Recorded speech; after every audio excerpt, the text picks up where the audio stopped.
आज की इस वीडियो में हम बात करने वाले हैं उन 11 कॉमन मिस्टेक्स की जो नॉर्मली लोग कर देते हैं अपनी आईटीआर फाइल करते वक्त, और जिनकी वजह से फिर उनको नोटिस आते हैं या फिर उनकी रिटर्न डिफेक्टिव हो जाती है और कुछ केसेस में पेनल्टी के प्रोविज़न तक अट्रैक्ट हो जाते हैं। तो ये वीडियो उन सभी लोगों के लिए है जो अपनी आईटीआर खुद फाइल करते हैं या किसी और से फाइल करवाते हैं, एंड ऑल्सो उन सभी टैक्स प्रोफेशनल्स के लिए भी है जो आईटीआर फाइल किया करते हैं।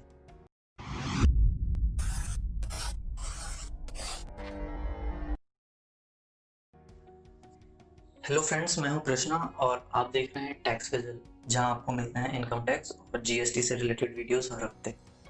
तो अगर आपने अभी तक चैनल सब्सक्राइब नहीं किया है तो सब्सक्राइब कर दीजिए।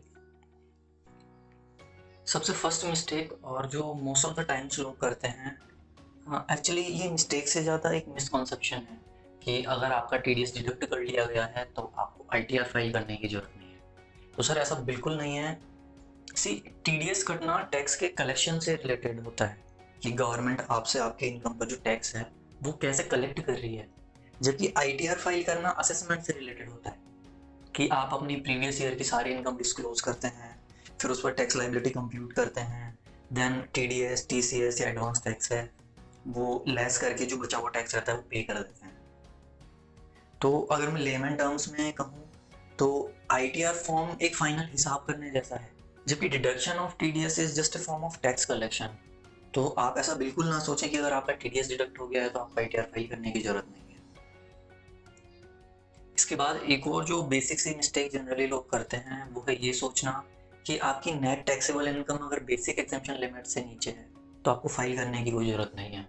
हम सबको पता है कि अगर किसी इंडिविजुअल की इनकम 2.5 लाख रुपए से कम है तो उसको आईटीआर फाइल करने की ज़रूरत नहीं होती। बट ये 2.5 लाख रुपए कब देखने हैं? आपके एटीसी के एलआईसी पीएफ इनके डिडक्शन लेस करने के बाद या इससे पहले? तो मालिक ये लिमिट आपको आपकी ग्रॉस इनकम से चेक करनी होती है, जिसमें भी आपको जो कैपिटल गेन के आप एग्जेम्पशंस लेते हैं सेक्शन 54 के, उसको इग्नोर करके देखना होता है। जबकि होता क्या है, हम इसे अपनी नेट इनकम से कंपेयर करते हैं, जो कि एकदम गलत है। इसमें क्लैरिटी के लिए कुछ केसेस देखते हैं ताकि बेटर अंडरस्टैंडिंग हो सके। फर्स्ट केस में हम बात करते हैं एक ऐसे बंदे की जिसकी सैलरी है 2 लाख रुपए, उसके कोई कैपिटल गेन नहीं है, कोई अदर इनकम नहीं है, उसकी ग्रॉस टोटल इनकम आ जाएगी 2 लाख रुपए, ना उसमें कोई 6 के डिडक्शन है, नेट टैक्सेबल इनकम आई 2 लाख रुपए। तो ऐसे बंदे को आईटीआर फाइल करने की कोई जरूरत नहीं है क्योंकि उसकी ग्रॉस टोटल इनकम 2.5 लाख रुपए से कम है। सेकेंड केस में हम बात करते हैं एक ऐसे बंदे की जिसकी सैलरी की इनकम है 3 लाख रुपए, उसके 6 की डिडक्शन है 60,000 रुपए। तो ग्रॉस टोटल इनकम तो 3 लाख रुपए है, पर डिडक्शन क्लेम करने के बाद उसकी जो नेट टैक्सेबल इनकम आती है वो आती है 2,40,000 रुपए, यानी 2.5 लाख से कम। तो क्या इसको आईटीआर फाइल करना मैंडेटरी है? तो सर हाँ, इसको आईटीआर फाइल करना मैंडेटरी है क्योंकि इसकी ग्रॉस टोटल इनकम 2.5 लाख रुपए से ज्यादा है। थर्ड केस में अगर मैं बात करूँ तो अगर सैलरी की इनकम है 1,25,000 रुपए, कोई लॉन्ग टर्म कैपिटल गेन हुआ 35 लाख रुपीज का, 54 में एग्जेम्पशन भी ले ली 35 लाख रुपीज की, और जो ग्रोस टोटल इनकम आई वो 1,25,000 रुपए, जो कि 2.5 लाख से कम है। पर क्या इसको आईटीआर फाइल करना मैंडेटरी है? तो सर हाँ, क्योंकि हम जो देखते हैं वो 54 के एग्जेम्पशन को इग्नोर करके देखते हैं, तो अगर वो देखेंगे तो ये ऑब्वियसली 2.5 लाख रुपए से ज़्यादा है।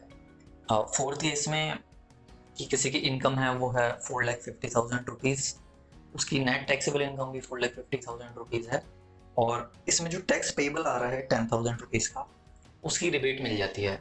तो वो 87A की रिबेट लेने के बाद इसका टैक्स पेबल 0 आ रहा है, पर इसको आईटीआर फाइल करना रिक्वायर्ड है। तो हाँ, इसको आईटीआर फाइल करना रिक्वायर्ड है। थर्ड मिस्टेक जो आती है वो है गलत आईटीआर फॉर्म चूज करना, and I am telling you ये सबसे ज़्यादा की जाने वाली मिस्टेक है, और ये सिर्फ मतलब जनरल लोग ही नहीं करते बल्कि कई बार प्रोफेशनल्स भी कर जाते हैं। हाँ, इनकम टैक्स के फॉर्म्स के लिए सर्टेन रूल्स होते हैं कि आप किस इनकम के लिए कौन सा फॉर्म यूज़ करना है, और अगर आप ऐसा नहीं करते हैं तो आपकी रिटर्न को डिफेक्टिव मान ली जाती है, और अगर आपकी डिफेक्ट भी टाइम पे सही नहीं करते हैं तो ऐसा माना जाता है कि आपने रिटर्न फाइल ही नहीं की। तो ये बहुत क्रूशियल हो जाता है कि आप अपनी आईटीआर के लिए एकदम सही फॉर्म चूज करें। अब ये चीज़ थोड़ी कंट्रोवर्शियल भी है, और ये हर पर्सन टू पर्सन जजमेंट पर डिपेंड करता है। फॉर एग्जांपल मिस्टर ए, जो कि एक सैलरीड पर्सन है, एंड उनके 26 एएस में उनको सैलरी पर टीडीएस के साथ में कुछ टीडीएस और कटा हुआ है जो 194 जे में है, फीस फॉर प्रोफेशनल सर्विसेज में। तो ऐसे में हो सकता है आप ITR 1 में ही उसे अदर सोर्स की इनकम दिखा दो, उस जो प्रोफेशनल रिसिप्ट है उसको, या हो सकता है आप उसको ITR 4 में एज ए प्रोफेशनल इनकम दिखाओ। तो आपकी बस एक छोटी सी जजमेंट के बेस पे ये जो है ना फॉर्म चेंज हो रहा है। इस सिचुएशन में मेरी ओपिनियन में उस रिसिप्ट के नेचर को और उसके वॉल्यूम को देखना होता है कि अगर अमाउंट सब्सटेंशियल है तो आपको उसे ऐसे बिजनेस इनकम शो करना चाहिए, और अगर छोटा मोटा अमाउंट है कुछ तो आप उसे अदर सोर्स में भी दिखा सकते हैं। ऐसे बहुत से एग्जांपल हो सकते हैं। तो मैंने ये करेक्ट आइडिया चूज करने के टॉपिक पर ऑलरेडी एक वीडियो बना रखा है, आप चाहें तो उसे रेफर कर सकते हैं, लिंक आपको डिस्क्रिप्शन में और आई बटन में मिल जाएगी। फोर्थ मिस्टेक जो हम करते हैं अपनी ITR फाइल करते वक्त वो है अपनी इन्वेस्टमेंट से हुई भी इनकम को डिस्क्लोज ना करना। सी, आज के टाइम पे सभी लोग कुछ ना कुछ इन्वेस्टमेंट करके रखते हैं जिससे उनको कुछ इनकम होती है, जैसे FD का इंटरेस्ट हुआ, शेयर्स में कुछ गेन हुआ, या फिर म्यूचुअल फंड की यूनिट पर कुछ गेन, एक्सेट्रा एक्सेट्रा। ऐसे में आपको ITR फाइल करते वक्त वो सभी इनकम को डिस्क्लोज कर देना चाहिए। ऐसा बिल्कुल नहीं सोचना चाहिए कि डिपार्टमेंट को इनका तो पता चलेगा ही नहीं। अब कई बार ऐसा हो सकता है कि हम कैलकुलेट ही नहीं कर पा रहे कि इनकम कितनी हो रही है।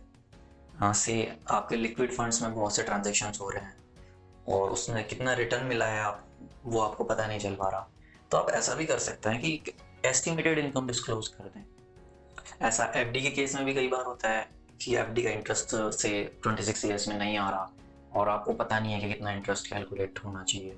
तो आप एक जो इंटरेस्ट रेट है उसको लमसम मल्टीप्लाई करके और 1 साल का इंटरेस्ट डिस्क्लोज कर सकते हैं। तो व्हाट माय पॉइंट इज, अगर आपको ITR फाइनल करने से पहले इस टाइप की इनकम को नोट कर लेना चाहिए ताकि आप उसे डिस्क्लोज कर सकें। और अगर आप एक टैक्स प्रोफेशनल है तो आपको अपने क्लाइंट से इन सभी इनकम के बारे में स्पेसिफिकली पूछ लेना चाहिए, क्योंकि जनरली ये भूल जाते हैं लोग बताना। नेक्स्ट मिस्टेक जो है वो है फॉर्म 10E को फाइल ना करना। अब ये 10E किस स्टडी का नाम है? तो सर क्या होता है, ऐसा जनरली गवर्नमेंट एम्प्लॉयज के केस में होता है कि उनको बैकडेट से कोई इंक्रीमेंट मिलता है और ये इंक्रीमेंट उन पुराने ईयर्स में भी टैक्स नहीं हुआ हुआ होता, क्योंकि उस वक्त इसका पता नहीं होता कि जैसे 7th पे कमीशन में इंक्रीमेंट होता है तो इस टाइप का ये एकदम लास्ट मोमेंट पे पता चलता है कितना होगा। तो उस ईयर की इनकम आपकी एकदम से बढ़ जाती है और उसकी वजह से हो सकता है आपकी स्लैब रेट भी चेंज हो जाए। इसको एक क्विक एग्जांपल से समझते हैं। सपोज करंट फाइनेंशियल ईयर है 2019-20, जिसमें आपकी इनकम है 2 लाख रुपए और आपको इसी साल में 5 लाख रुपए और मिले जो कि है एरियर ऑफ सैलरी। ये आपका 2009-10 से लेके और 2018-19 तक का 50,000 रुपीज हर साल का आपको मिला है।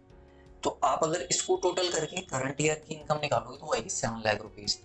तो इस पे आपको 5 लाख रुपीज के ऊपर के पोर्शन पे आपको 20% स्लैब रेट एप्लीकेबल हो रही है।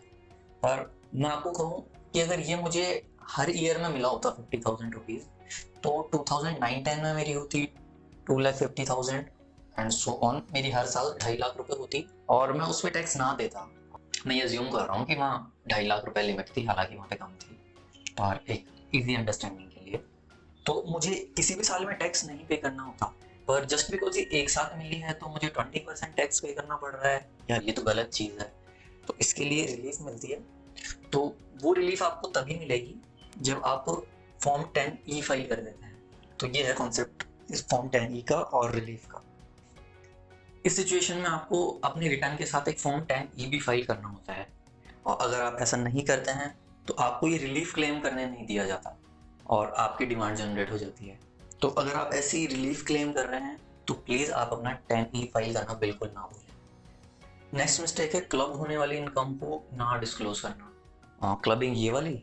नहीं तो ये वाली? ये भी नहीं सर। इनकम टैक्स लॉ में कुछ इनकम असेसी की इनकम में क्लब होती है, यानी जुड़ती है। जैसे कि आप कोई असेट से होने वाली इनकम को किसी को ट्रांसफर कर देते हैं, सिर्फ इनकम को ट्रांसफर करते हैं बिना उस एसेट को ट्रांसफर किए, या फिर ऐसा ट्रांसफर करके जिसे आप फ्यूचर में रिवोक कर सकते हैं, मींस कैंसिल कर सकते हैं। इसके अलावा अगर आप अपनी वाइफ को या अपने हस्बैंड को या अपने बेटे की वाइफ यानी बहू को कोई एसेट ट्रांसफर कर देते हैं बिना किसी कंसिडरेशन के, या फिर कंसिडरेशन एक्चुअल में जितना होना चाहिए था उतना आप नहीं लेते हैं, तो उस एसेट की इनकम को आपकी इनकम का पार्ट माना जाता है। ऐसा माना जाता है कि इनकम भले ही से उनको मिल रही है पर वो आपकी इनकम है। ऐसे ही अगर आप अपनी प्रॉपर्टी को HUF में ट्रांसफर कर देते हैं तो उस प्रॉपर्टी की इनकम को आपकी इनकम माना जाएगा और आपकी इनकम में क्लब होगी, ना कि HUF की इनकम होगी। सेम केस में अगर माइनर चाइल्ड की कोई इनकम है तो वो उस पेरेंट की इनकम में क्लब होती है जिसकी इनकम ज्यादा है। तो सर ये सब इनकम को आपको अपनी ITR में दिखाना होता है जो कि अक्सर लोग मिस कर जाते हैं और उन्हें बाद में प्रॉब्लम्स फेस करनी होती है जब ये मैटर ओपन होता है। इसके बाद जो मिस्टेक कई बार लोग कर जाते हैं वो है एग्जेम्प्ट इनकम को ना डिस्क्लोज करना। एग्जेम्प्ट इनकम जैसे आपको इंश्योरेंस की मैच्योरिटी पर कोई पैसा मिला है, या फिर आपको कोई पार्टनरशिप फर्म से प्रॉफिट्स मिल रहे हैं, या किसी नॉन रेजिडेंट को एनआरई अकाउंट का इंटरेस्ट मिल रहा है, या आपके रिटायरमेंट पे सपोज ग्रेचुटी मिल रही है जो एग्जेम्प्ट है, या फिर कोई डिविडेंड की इनकम, तो ये इनकम आपको अपनी आईटीआर में एक एग्जेम्प्ट इनकम का कॉलम होता है उसमें डिस्क्लोज करनी होती है।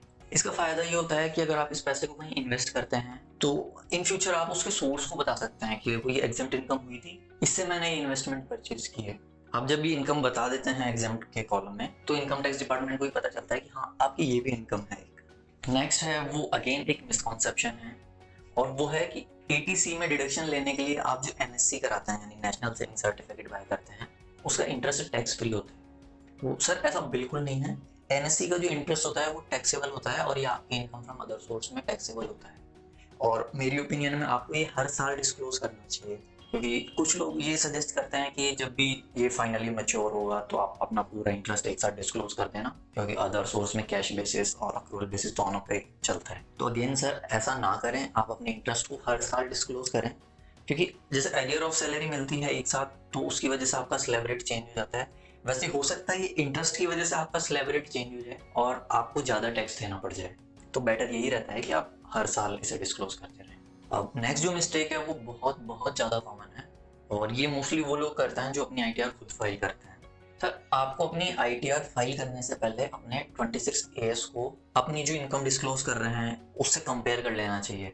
जैसे अगर आप सैलरी से इनकम डिस्क्लोज कर रहे हैं या फिर कोई और इनकम डिस्क्लोज कर रहे हैं तो उसको आप अपनी एक बार 26 एएस में जो इनकम शो हो रही है उससे कंपेयर कर लो, और आप जो टीडीएस क्लेम कर रहे हो अपने रिटर्न में वो 26 एएस से मैच कर लो कि उतना आपके 26 एएस में आ भी रहा है या नहीं आ रहा। इसके साथ में आपको सेक्शंस भी चेक कर लेने होंगे कि किस सेक्शन में आपका टीडीएस डिडक्ट हो रहा है, ताकि आप उसके अकॉर्डिंग अपनी इनकम को शो कर सको। 26 एएस में ही हमको इंटरेस्ट की एंट्रीज भी देखने को मिल जाती है, उनको हम ऐसे कैसे अपनी आईटीआर में शो कर सकते हैं। तो मलिक 26 एज जो होता है ना वो आपकी उस विंडो की तरह होता है कि जिसमें आप झांक के देख सकते हो कि इनकम टैक्स डिपार्टमेंट को आपकी किन किन इनकम्स की नॉलेज है, और अगर आपकी इनकम जो 26 एज में आ रखी है और आपकी आईटीआर में आप जो इनकम शो कर रहे हो वो मैच नहीं होती है तो प्रभु आपको नोटिस मिलना 101% श्योर है। तो ऐसी मिस्टेक करने से आप जितना हो सके उतना बचें। नेक्स्ट जो मिस्टेक आती है वो है अपने बैंक अकाउंट्स को डिस्क्लोज ना करना। सर आपको अपने अकाउंट्स को डिस्क्लोज करना मैंडेटरी है, आपको अपने सब अकाउंट्स को डिस्क्लोज करना मैंडेटरी है, आपको सिर्फ रिफंड वाला अकाउंट ही नहीं बल्कि सब अकाउंट्स को मेंशन करना मैंडेटरी है। इसमें मैं कुछ दो बातों को टच करना चाहूंगा। एक तो कि क्या आपको जॉइंट अकाउंट भी डिस्क्लोज करना नेसेसरी है। तो मान लीजिए अगर जॉइंट अकाउंट में आपकी किसी इनकम से रिलेटेड कोई एंट्रीज आ रही है तो आपको डिस्क्लोज कर देना चाहिए। बट अगर सिर्फ ये नाम के लिए जॉइंट अकाउंट है, फॉर एग्जांपल आपने अपने दादाजी के साथ कोई जॉइंट अकाउंट खुला रखा है और उसमें सिर्फ जो क्रेडिट होता है वो सिर्फ दादाजी की एफडी है, उनका इंटरेस्ट क्रेडिट होता रहता है, तो ऐसे अकाउंट को आपको अपनी आईटीआर में डिस्क्लोज करने की कोई जरूरत नहीं है। और सेकंड है कि क्या आपको डोरमेंट अकाउंट भी डिस्क्लोज करने होते हैं, तो नहीं सर डोरमेंट अकाउंट डिस्क्लोज करने की कोई जरूरत नहीं है। डोरमेंट अकाउंट मीन्स आपकी बहुत लंबे टाइम से जिसमें कोई भी कुछ क्रेडिट नहीं हो रहा है, तो ऐसा अकाउंट आप चाहें तो इग्नोर कर सकते हैं। अब सबसे लास्ट में जो चीज आती है वो है आपकी रिटर्न का वेरिफिकेशन। माने ये है आपकी रिटर्न को साइन करके सबमिट करना। तो इसकी इंपॉर्टेंस क्या है तो ये तो शायद मुझे बताने की जरूरत नहीं होनी चाहिए, इसके बिना आपकी रिटर्न सबमिटेड ही नहीं मानी जाएगी। और सर होता क्या है कई बार हम एक्नॉलेजमेंट पे साइन करके उसे सेंड कर देते हैं सीपीसी में और एकदम निश्चिंत हो जाता है कि हाँ अपना काम तो हो गया भैया, जबकि जब तक वो वहां पे रिसीव नहीं हो जाती आपका काम खत्म नहीं हुआ होता। तो ये फॉर्म पे साइन करके भेजने वाला ना बिल्कुल लास्ट ऑप्शन होना चाहिए। मेरी ओपिनियन में आपको आधार से, नेट बैंकिंग से, डीमैट के थ्रू अपनी आईटीआर रिटर्न वेरीफाई कर देनी चाहिए, जो कि इंस्टेंटली हो जाती है। और अगर आपका आधार से आपका मोबाइल नंबर लिंक है तो ये सिर्फ 5 सेकंड का काम है, तो आप वो करके और एकदम फ्री हो सकते हैं। तो मान लीजिए ये था वीडियो उन मिस्टेक्स के बारे में जो अपनी आईटीआर फाइल करते वक्त लोग अक्सर कर जाते हैं, और इसको बनाने के पीछे मेरा पर्पज़ यही था कि आप अपनी आईटीआर फाइल करते वक्त ऐसी गलतियां ना करें। तो अगर आपको ये वीडियो अच्छा लगा तो आप इसे लाइक करके इसको अप्रिशिएट कर सकते हैं, आप इसे अपने फ्रेंड्स के साथ शेयर कर सकते हैं। साथ ही साथ अगर आपके पास मेरे लिए कोई सजेशन है या आप किसी टॉपिक पे वीडियो चाहते हैं तो आप इसे कमेंट करके मुझे बता सकते हैं। और इस तरह के वीडियोस रेगुलरली देखने के लिए आप टेक सिज़ल को सब्सक्राइब कर दीजिए। तो मिलते हैं नेक्स्ट वीडियो में।